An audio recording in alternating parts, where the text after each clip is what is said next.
देखें, पहली बात तो ये है कि ऐसा ही होना चाहिए। मौत अगर खुशगवार महसूस नहीं हो रही है तो इसका मतलब है कि अभी कमी है।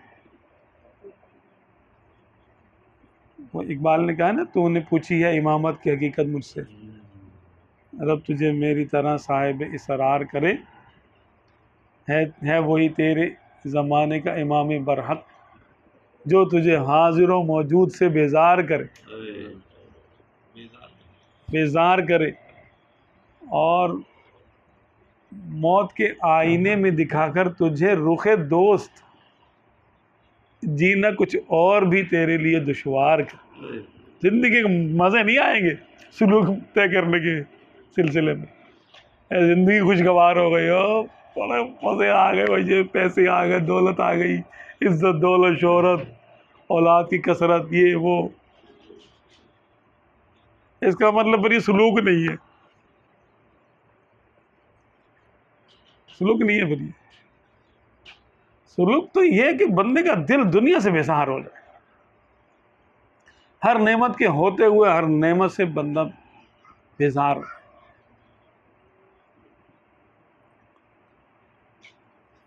वो नेमत को देखकर नेमत वाले की तरफ मुतवज्जे हो जाए कि कहाँ है वो, कहाँ है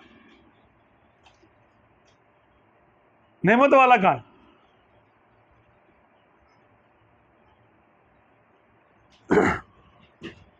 जैसे कोई किसी से मिलने उसके घर जाए और उसके घर के फर्नीचर में खो जाए, उसके बर्तनों में खो जाए, पेंटिंग लगी हो, एसी लगा है और ये नक्शो निगार बने हुए, उसमें खो गए, उसको याद ही नहीं कि मैं तो मिलने आया था यार यहाँ पर किसी से। उसके मुलाजमीन आए, उनकी शान शौकत देखने लगे, उसके मुलाजमीन बड़े ज़बरदस्त हैं यार, क्या खुस्सा पहना है, क्या कुल्ला लगाया है, क्या इसने शेरवानी पहनी हुई है, या क्या पैंट शर्ट पहनी हुई है, इसके हाथ में मोबाइल कैसा है और ये कैसा, वो कैसा। ये तो दुनिया की उसके खुदाम के हुस्न जमाल में खो जाए, या उसके बाग में लगे हुए फूल पौधों पे खो जाए,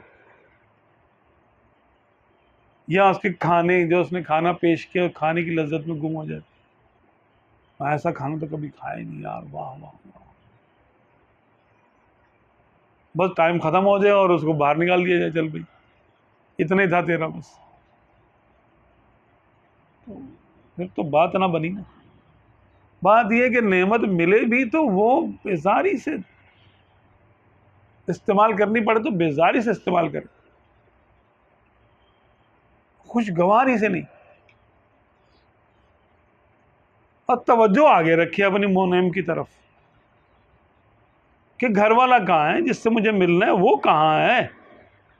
ये तो चीज़ें हो गई, अच्छा चलो ठीक है, आगे।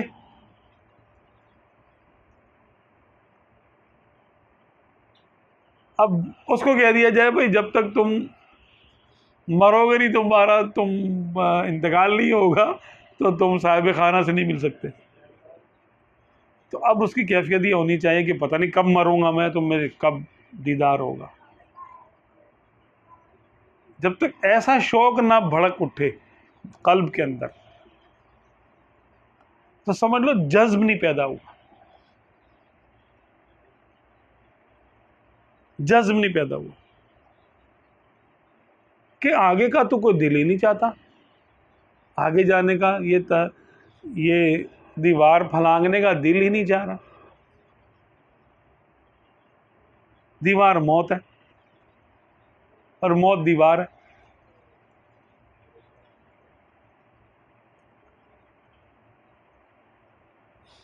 तो इसीलिए वो दुनिया में मशगूल होने को बुजुर्ग ना पसंद करते कि मैं अगर 2 लुक़्मे ज़्यादा खाऊंगा ये मेरे लिए हिजाब बन जाएगा, मैं थोड़ा सा पसंदीदा चीज़ों की तरफ रग़बत कर जाऊंगा तो ये चीज़ मेरे लिए हिजाब बन जाएगी। मेरा इतना पढ़ा लिखा, मेहनत की, सबक याद किया, इतना मैंने विर्द किया, इतने चिल्ले काटे, तो क्या सिर्फ इसीलिए कि जो मुझे मिला हुआ थोड़ा बहुत, ये चने और रेवड़ियाँ, ये तो बच्चों वाले की बात हो गई ना फिर। तो मुजद्दिद अल्फ़सानी रहमतुल्लाह अलैह फरमाते हैं, वो तो तजल्लियात को और रूहानी मामलात को भी कहते हैं, इसमें गुम नहीं हो जाना। हाँ, ये तो रेवड़े और चने जो है ना, चने हैं, बच्चों की तरह मत रीझ जाना इसके ऊपर। तजल्लियात में तुमको कोई जन्नत नज़र आ जाए या कोई और फरिश्ता नज़र आ जाए या और तजल्लियात सिफ़ात इलाही में से तजल्लियात आना शुरू हो जाएं, नज़र आना शुरू हो जाए, बोलो ना ना ना, इसको बोलो हाँ ये तो ठीक है, आगे बताओ, आगे चलो, हल मिन मज़ीद, आगे।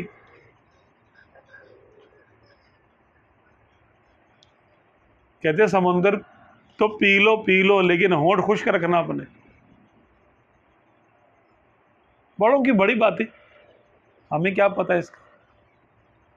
यूं समझो जैसे हम दुनिया के हरीस होते हैं, वो रब के हरीस होते हैं। वो वाला मशवरा हमें दे रहे हैं कि रब के ज़ात सिफ़ात की तजल्लियात और उसकी मार्फत, उसकी मोहब्बत, ज़ात तक पहुंचने से पहले पहले सिफ़ात पे भी इक्तिफ़ा मत कर लेना। किसी पर सिफ़ात भी खुल जाए, उसकी तजल्लियात आना शुरू हो जाएं, तो बोले आगे, ये तो हो गया ठीक है, आगे आगे क्या।